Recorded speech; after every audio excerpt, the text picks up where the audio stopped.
Aduna na 62,982 ka mga pamilya ang apektado sa pagbaha o pag-ulan sa Northern Mindanao, Davao Region ug Caraga. Matud na sa report sa National Disaster Risk Reduction and Management Council kon NDRRMC ganinang alas 6 sa buntag.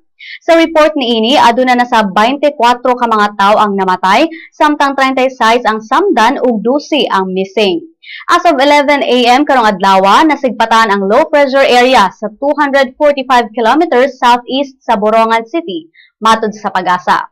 Ang maong LPA magdala og mapanganuron nga kalangitan inubanan sa pang-ulan ug panugdog sa Eastern ug Central Visayas, Caraga, Northern Mindanao ug Davao Region. Samtang sa Calabarzon, Bicol Region, Mimaropa, Western Visayas ug bangbahin sa Mindanao makasinati og hinay ngadto sa kasarangan nga pang-ulan ug panugdog.